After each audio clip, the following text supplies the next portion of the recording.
Hello, everybody. Welcome to today's reading through the Bible in 365. Today we are going to be focusing on Leviticus chapter 25 and then Mark chapter 1 verses 23 to 45. While Moses was on Mount Sinai, the Lord said to him, "Give the following instructions to the people of Israel." I'm sorry, this is Leviticus chapter 25, guys, verse 1. While Moses was on Mount Sinai, the Lord said to him, "Give the following instructions to the people of Israel. When you have entered the land I am giving you, the land itself must observe a Sabbath rest before the Lord every seventh year. For 6 years you may plant your fields and prune your vineyards and harvest your crops, but during the 7th year the land must have a Sabbath year of complete rest. It is the Lord's Sabbath. Do not plant your fields or prune your vineyards during that year. And don't store away the crops that grow on their own or gather the grapes from your unpruned vines. The land must have a year of complete rest. But you may eat whatever the land produces on its own during its Sabbath. This applies to you, your male and female servants, your hired workers, and the temporary residents who live with you. Your livestock and the wild animals in your land will also be allowed to eat what the land produces. In addition, you must count off 7 Sabbath years, 7 sets of 7 years, adding up to 49 years in all. Then, on the Day of Atonement in the 50th year, blow the ram's horn loud and long throughout the land. Set this year apart as holy, a time to proclaim freedom throughout the land for all who live there. It will be a jubilee year for you, when each of you may return to the land that belonged to your ancestors and return to your own clan. This 50th year will be a jubilee for you. During that year, you must not plant your fields or store away any of the crops that grow on their own, and don't gather the grapes from your unpruned vines. It will be a jubilee year for you, and you must keep it holy. But you may eat whatever the land produces on its own. In the year of Jubilee, each of you may return to the land that belonged to your ancestors. When you make an agreement with your neighbor to buy or sell property, you must not take advantage of each other. When you buy land from your neighbor, the price you pay must be based on the number of years since the last Jubilee. The seller must set the price by taking into account the number of years remaining until the next year of Jubilee. The more years until the next Jubilee, the higher the price. The fewer years, the lower the price. After all, the person selling the land is actually selling you a certain number of harvests. Show your fear of God by not taking advantage of each other. I am the Lord your God. If you want to live securely in the land, follow my decrees and obey my regulations. Then the land will yield large crops, and you will eat your fill and live securely in it. But you might ask, what will we eat during the 7th year, since we are not allowed to plant or harvest crops that year? Be assured that I will send my blessing for you in the 6th year, so the land will produce a crop large enough for 3 years. When you plant your fields in the 8th year, you will still be eating from the large crop of the 6th year. In fact, you will still be eating from that large crop when the new crop is harvested in the 9th year. The land must never be sold on a permanent basis, for the land belongs to me. You are only foreigners and tenant farmers working for me. With every purchase of land, you must grant the seller the right to buy it back. If one of your fellow Israelites falls into poverty and is forced to sell some family land, then a close relative should buy it back for him. If there is no close relative to buy the land, but the person who sold it gets enough money to buy it back, he then has the right to redeem it from the one who bought it back. No, from the one who bought it. The price of the land will be discounted according to the number of years until the next year of Jubilee. In this way, the original owner can then return to the land. But if the original owner cannot afford to buy back the land, it will remain with the new owner until the next year of Jubilee. In the Jubilee year, the land must be returned to the original owners so they can return to their family land. Whoops. Sorry, guys. Anyone who sells a house inside a walled town that has the right to buy it back for a full year after its sale. What, did I read that right? Sorry, it didn't make sense to me. Anyone who sells a house inside a walled town has the right to buy it back for a full year after its sale. After that year, the seller retains the right to buy it back. But if it is not bought back within a year, the sale of the house within the walled town cannot be reversed. It will become the permanent property of the buyer. It will not be returned to the original owner in the year of Jubilee. But a house in a village, a settlement without fortified walls, will be treated like property in the countryside. Such a house may be bought back at any time, and it must be returned to the original owner in the year of Jubilee. The Levites always have the right to buy back a house they have sold within the towns allotted to them.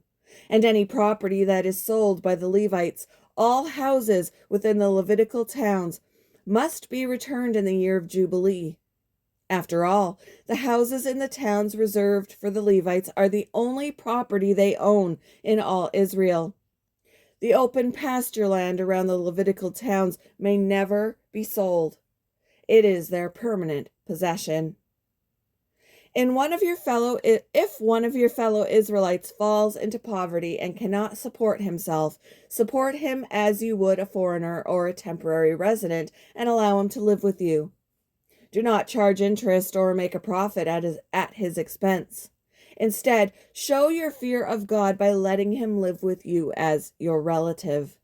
Remember, do not charge interest on money you lend him or make a profit on food you sell him.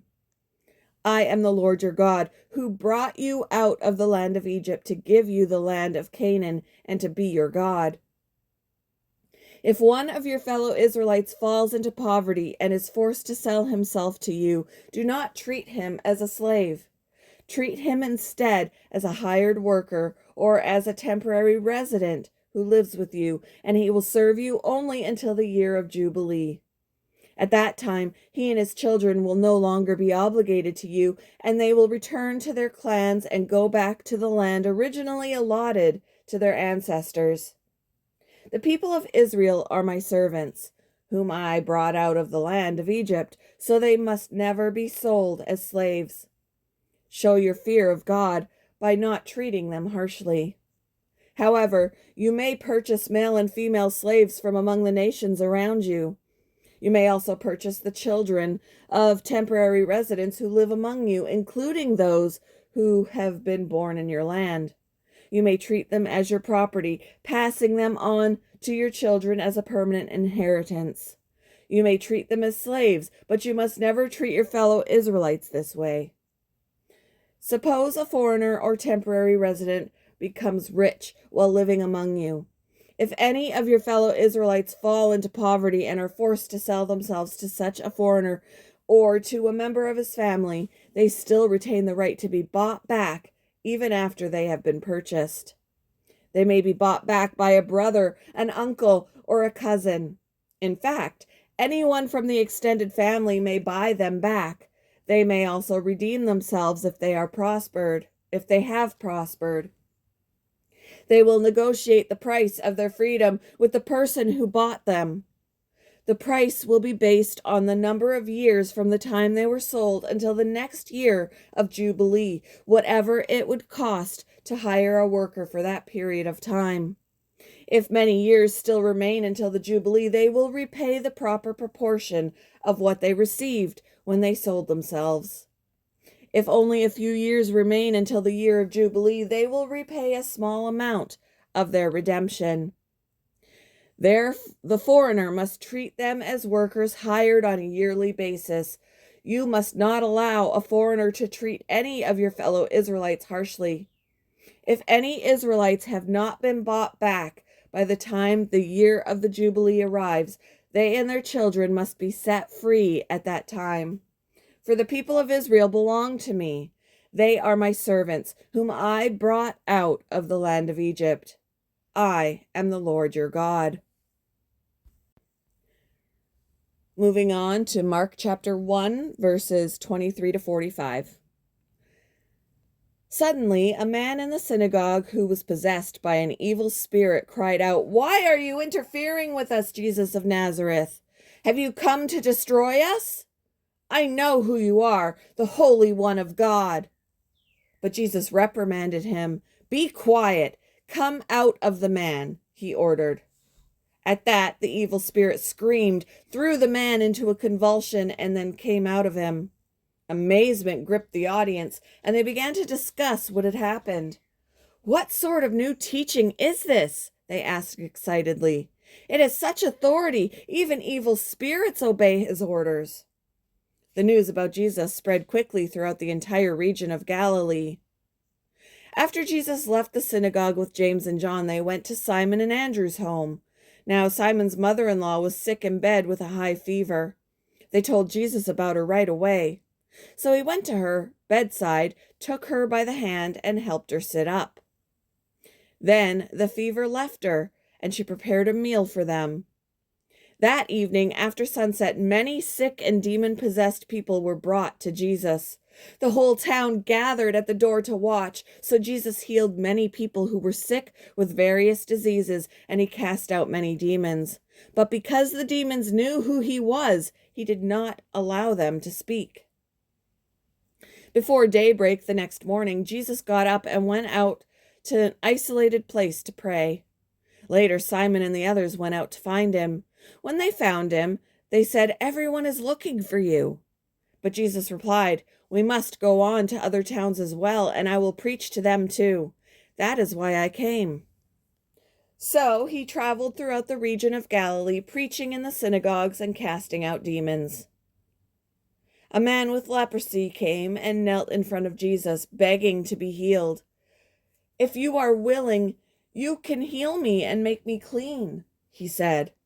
Moved with compassion, Jesus reached out and touched him. "I am willing," he said. "Be healed." Instantly, the leprosy disappeared and the man was healed. Then Jesus sent him on his way with a stern warning. "Don't tell anyone about this.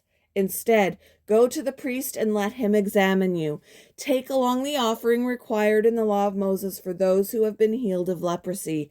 This will be a public testimony that you have been cleansed." But the man went and spread the word, proclaiming to everyone what had happened. As a result, large crowds soon surrounded Jesus, and he couldn't publicly enter a town anywhere. He had to stay out in the secluded places, but people from everywhere kept coming to him.